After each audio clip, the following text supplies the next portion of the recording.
अरे रुक जा रे, कहानी सुनाने दे। पानी टपक रहा है, इसके घाव हो रहे हैं पानी में तेरे। तुम ठीक हो यार, यहां का अर्जुन में घूम रही है जनता, यहां गंगा जी धरती से निकल रहे हैं, पानी टपक रहा है। वाह रे वाह, मठ मार देते हो बात का पूरा। करो रे इनके पानी ठीक करो पहले। पश्चिमी राजस्थान लोग पानी देखा हुआ है नहीं, टपक गया ऊपर से कहीं से। कौन सी नदी है? बाणगंगा नाम की एक नदी निकलती है वहां पर। ऐसा कहा जाता है कि पांडवों और कौरवों के बीच में जब संघर्ष चल रहा था और पांडव जब हार गए थे, जुए का खेल हुआ, जुए वाले खेल में हार गए, उसमें जूत में जब हार गए थे, तो दुर्योधन ने कहा कि 12 साल का वनवास और 1 साल का अज्ञातवास। 12 साल का तो वनवास और 1 साल का अज्ञातवास का मतलब है कि उसके अंदर तुम किसी को दिखाई नहीं दोगे, उसके अंदर किसी को, यदि तुम्हें उसमें देख लिया गया तो वापस 12 साल का वनवास और 1 साल का। पांडवों ने जैसे तैसे अपने 12 साल का वनवास काटा, अब 1 साल का अज्ञातवास आया तो कहां जाए, और कहा कि 500 भाई साथ साथ में रहेंगे, तब तो किसी को भी डाउट हो जाएगा अपने ऊपर। तो 500 भाइयों ने अलग अलग वेश धारण किए और विराट नगर आ गए। कहां पर आगे? यहाँ राजा विराट राज करते थे, राजा का नाम विराट था, इसलिए जगह का नाम ही क्या पड़ गया? विराट। राजा विराट की नगरी में 500 भाइयों ने आके अलग अलग नौकरी कर ली। ऐसे भीम बन गया रसोईया। भीम क्या बन गया था?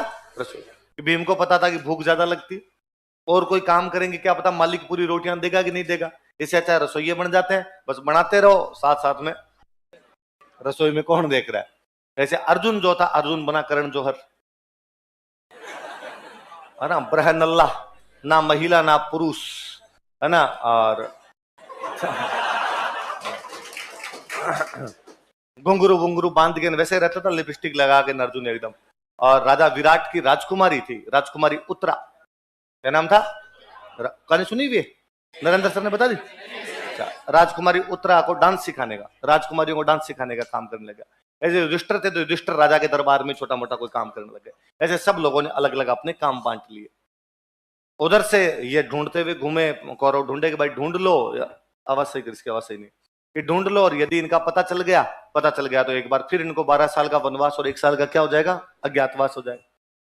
द्रोणाचार्य को पता चला, कौरवों के गुरु कौन थे? द्रोणाचार्य। द्रोणाचार्य को पता चला कि आजकल पांडव कहां पर रह रहे हैं? विराट। और उसने कहा कि दुर्योधन वो विराट नगर में है।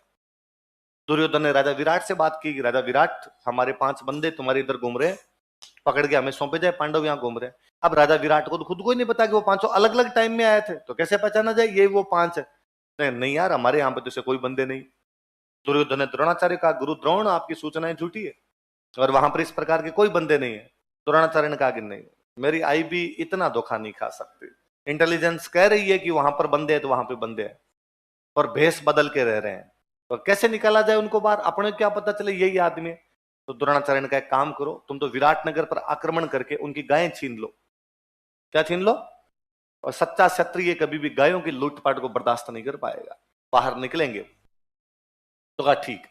एक दिन पता लगा कि राजा विराट अपनी राजधानी से बाहर है। युधिष्ठिर, आवाज सही नहीं इसकी, एक और है, तुम्हें नहीं सुनता, ये तो अजीब सा यूं लग रहा है। और कहा कि भाई युधिष्ठिर बाहर गया हुआ है, युधिष्ठिर बाहर, वो राजा विराट बाहर गए, राजा विराट के साथ में बाहर कौन गया हुआ है? युधिष्ठिर। युधिष्ठिर बाहर गया हुआ। युधिष्ठिर समझदार आदमी था, ये लड़ने जाएंगे तो युधिष्ठिर उनको समझा सकता था, अब युधिष्ठिर नहीं है तो इनको समझाने वाला कोई आदमी भी नहीं है। और अचानक एक दिन आक्रमण किया गया विराट नगर पे, और आक्रमण करके उनकी सारी गायें चुरा ली। तो विराट नगर का सेनापति भाग के आया राजकुमार के पास, राजकुमार का नाम था उत्तर। क्या नाम था? और राजकुमार उत्तर को आके कहा कि भाई राजकुमार उत्तर अपनी गायों को चुरा के ले गए, आक्रमण हो गया। राजकुमार उत्तर ने कहा कि जवाब देंगे, और चलो मैं चलता हूं लड़ने के लिए। तो कहा ठीक है, आपका रथ तैयार है, बाहर आओ। तो कहा रथ चलाने वाला ड्राइवर लाओ भाई, सारथी लाओ, सारथी कहां पे? वो जो रथ चलाने वाला सारथी था वो उस दिन राजा विराट के साथ बाहर गया हुआ था। तो कहा वो राजा विराट के साथ चला गया बाहर, तो कहा रथ कौन चलाएगा?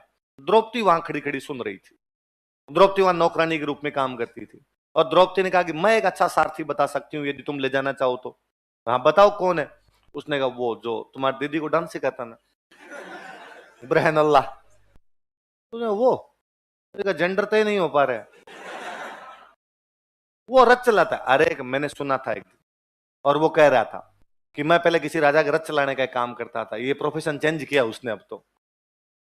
बुलाया अर्जुन को, बुला कहा भाई तुम रथ चला सकते हो? अर्जुन ने कहा अर्जुन लेके गया उसको, पूरी विराटनगर की सेना लगी हुई, राजकुमार उत्तर खड़ा, सामने कौरवों की सेना खड़ी। वो जो अर्जुन है वो उसका रथ चलाए। सामने से कौरवों ने तीरों की बारिश की। कौरव महाबलशाली योद्धा थे। जैसे तीरों की बारिश हुई, राजकुमार उत्तर ने उत्तर दे दिया। राजकुमार उत्तर घबरा गया, और राजकुमार उत्तर वहां से उसने अर्जुन का रथ मोड़। तो अर्जुन ने कहा, लड़ यार, ऐसे क्या कर रहा है? उसने कहा, तू यार रथ मोड़ ले। मैंने कहा जो ऑर्डर दिया वो कर ले, नहीं लड़ाई होगी, सामने मुकाबला जोरदार है। तो अर्जुन ने कहा, तू बैठा रहे, मैं लड़ लूंगा। उसने कहा, है अपने मतलब काल मर्याद भूतनी होगी, मतलब तू रथ के ऊपर आगे बैठेगा, इससे तू लड़ाई कर लेगा? भाई साहब, घुंघरू तो खोल के नहीं आया तू तेरे पूरे, और तू अपने वही काम कर लिया कर, तेरे से लड़ाई नहीं होगी। और जब अर्जुन ने रथ नहीं मोड़ा तो राजकुमार उत्तर रथ छोड़ के भाग गया।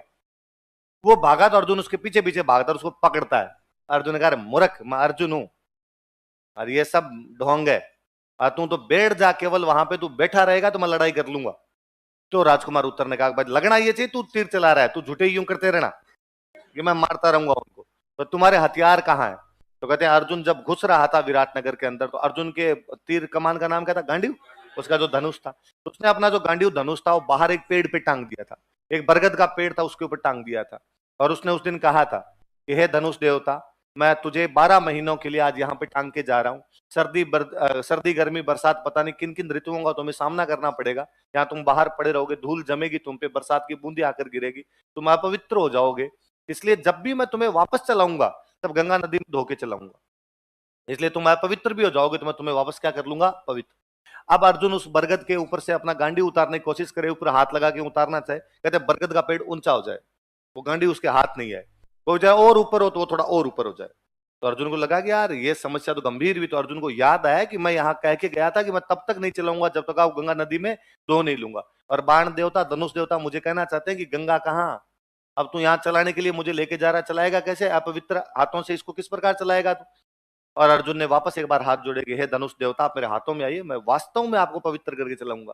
बरगद नीचा हुआ, अर्जुन ने गांडी हाथ में लिया, वहां पे पहला तीर मार के उसने धार निकाली नदी की। कहते बाण से गंगा निकाल दी, इसलिए नदी का नाम है बाण गंगा। नदी का नाम क्या है? बाण गंगा। अर्जुन उसके अंदर धोता है। अर्जुन बाद में जाके वहां पर रथ पे बैठता है, उत्तर को कहता है तू यहाँ पे बैठा रहे। और अर्जुन जैसे पहला तीर चलाता है, पहला तीर चलाते द्रोणाचार्य ने कहा अर्जुन है, कौरव का नाना, वो तो राजकुमार उत्तर बैठा हुआ है और कोई दूसरा एक बंदा और है। द्रोणाचार्य ने कहा मैंने कहा ना अर्जुन है ये, आप कैसे पता चला? उसने कहा नोट्स मेरे हैं।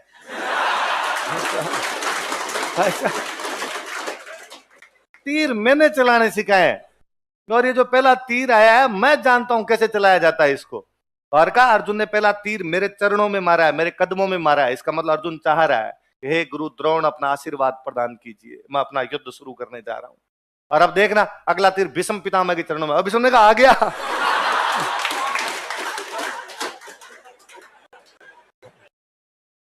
अर्जुन उस दिन क्या लड़ता है वहां पे, क्या भयंकर वाला लड़ता है कि अकेला अर्जुन कौरवों की सेना के छक्के छुड़ा देता है। उस दिन कौरवों की सेना तितर बितर भागती है वहां से। गुरु द्रोण को अर्जुन पकड़ लेता है। गुरु द्रोण को अर्जुन जब पकड़ता है तो गुरु द्रोण अर्जुन को कहते हैं कि अर्जुन, अब पकड़ने का और हमारी सेना भागने का कोई लाभ नहीं है। हमने तुझे अज्ञातवास पूरा होने से पहले देख लिया है। अज्ञातवास 14 के दिन कंप्लीट होना था। कब कंप्लीट होना था? जिस दिन पकड़ा गया वो 8 दिन पहले की बात है, षष्ठी थी, वो छठ थी, क्या थी? तो हमने आज पकड़ लिया है तुम्हें, और अब हम कहेंगे कि सब अज्ञातवास में तो 8 दिन बाकी पड़े थे, हमने देख लिया था। अर्जुन ने कहा कि गुरु द्रोण ये कौन बताएगा कि मैं अर्जुन हूं? कौन इस बात की पुष्टि करेगा? द्रोण ने कहा मैं करूंगा, मैं कहूंगा तूने मुझे पकड़ा था। उसने कहा मैं मार दूंगा अभी, वरना हाँ भरोगे जब दरबार में आपसे पूछा जाएगा तो आप कहोगे कि नहीं हमने अर्जुन को 14 के दिन देखा था, अर्जुन को छठ के दिन नहीं देखा था। तो गुरु द्रोण ने कहा भाई ठीक है, तू कहेगा वैसे मार तो मत कम से कम। इधर राजकुमार उत्तर वापस आया वहां से लड़ाई से। राजकुमार उत्तर तब तक विराट आ गए थे, युधिष्ठिर और विराट बैठे बैठे खेल रहे थे। और राजा विराट को जाके उत्तर ने कहा कि युद्ध हुआ और हम युद्ध जीत कर आए। किसी सेनापति ने जाके कहा युद्ध हुआ, युद्ध हम जीत कर आए। तो राजा विराट को तो इतनी जानकारी थी कि राजकुमार उत्तर सेना को लेके गया हुआ है। तो राजा विराट ने कहा कि जहां मेरा बेटा उत्तर जाएगा वो युद्ध नहीं जीतेंगे तो कहां जीतेंगे? युधिष्ठिर पास में बैठते, युधिष्ठिर ने कहा कि युद्ध बरह नल्ला ने जीता है। किसने जीता है? तो राजा विराट को इतना गुस्सा आता, राजा विराट उसके वो खेल रहे थे, वो चौपड़ वाले पास ही, तो वो खींच के मारते हैं, युधिष्ठिर का नाक तोड़ देते हैं। शर्म नहीं आती तुझे? तो मेरे राजकुमार के लिए इस प्रकार की बात करे, और तुम कह रहे वो ब्रहनल्ला वो युद्ध जिता के लाएगा। इतने में राजकुमार उत्तर खुद आया, और राजकुमार उत्तर ने आकर डैडी ये अर्जुन है। हाँ, अरे रुक जा रे, कहानी सुनाने दे, पानी टपक रहा है इसके, घाव हो रहे हैं पानी में तेरे। तुम ठीक हो यार, यहां का अर्जुन में घूम रही है जनता, यहां गंगा जी धरती से निकल रहे हैं, पानी टपक रहा है। वाह रे वाह, मठ मार देते हो बात का पूरा। करो रे इनके पानी ठीक करो पहले। पश्चिमी राजस्थान लोग पानी देखा हुआ है नहीं, टपक गया ऊपर से कहीं से। तो हाँ, तो उसने आगे कहा, उत्तर ने आगे कहा कि नहीं भाई, वो अर्जुन है, बरहनल्ला नहीं है। और राजा विराट को जब इस बात का पता चलता है कि भाई ये बरहनल्ला अर्जुन है, ये युधिष्ठिर है, ये भीम है, तो राजा विराट बड़े राजी होते हैं। राजा विराट कहते हैं कि भाई मैं मेरी राजकुमारी उत्तरा की शादी अर्जुन से करूंगा। राजकुमारी उत्तरा की शादी किससे करूंगा? अर्जुन मना करते हैं। अर्जुन ने कहा भाई एज गैप नाम की भी चीज होती है, राजकुमारी उत्तरा टाबर है और मैं इसका गुरु हूं। और उन्होंने कहा कि भाई इसकी शादी मेरे बेटे के साथ कर दी जाए। तो बाद में अभिमन्यु के साथ उत्तरा की शादी की गई। अभिमन्यु के साथ किसकी शादी की गई? अभिमन्यु का नाम तो सुनाइए। तो अब वो इनका अज्ञातवास कंप्लीट होता है। यहाँ पर अज्ञातवास कंप्लीट हुआ तो ये पहुंचे दरबार में। दरबार में पहुंचते दुर्योधन को जाकर युधिष्ठिर ने कहा कि दुर्योधन 12 साल का वनवास और 1 साल का अज्ञातवास कंप्लीट करके आ गए। कंप्लीट होता है यहाँ पर अज्ञातवास कंप्लीट हुआ तो ये पहुंचे दरबार में। दरबार में पहुंचते दुर्योधन को जाकर युधिष्ठिर ने कहा कि दुर्योधन 12 साल का वनवास और 1 साल का अज्ञातवास कंप्लीट करके आ गए, अब बताओ क्या आज्ञा हमारे लिए, राज्य का बंटवारा किस प्रकार करोगे? दुर्योधन हंसा। दुर्योधन ने कहा कि पागल समझाएगा, हमने आपको अज्ञातवास में देख लिया था। किसने देखा? कि गुरु द्रोण ने देखा। किसको देखा? कि अर्जुन को देखा। तो पूछो गुरु द्रोण से। गुरु द्रोण ने कहा ना, मैंने अर्जुन को छठ को नहीं देखा, मैंने अर्जुन को 14 को देखा था। किसको देखा था? गांव में आज भी कहते हैं कि कुण छठ की 14 कर दे, अर्जन कर दे। गांव में अभी भी यूं कोई ज्यादा बातें सुनाता है ना कि मैंने ये कर दिया, मैंने वो कर दिया, तो गांव में डोकरन कहते हैं अरे किसी छठ की 14 करे, तो छठ की 14 कौन कर दे? अर्जुन कर दे। कौन कर दे? कि अर्जुन ही हुआ था एकमात्र जिसने छठ को भी क्या कर दिया था? 14 कर दिया था। बाकी छठ की 14 हर कोई आदमी तो करे नहीं पाए। तो उस दिन अर्जुन विराटनगर में कौन सी नदी निकाल देते हैं? उस घटना की याद में हम मेला लगाते हैं, बाणगंगा मेला। कौन सा मेला लगाते हैं? कहां पे? याद रहेगी बात?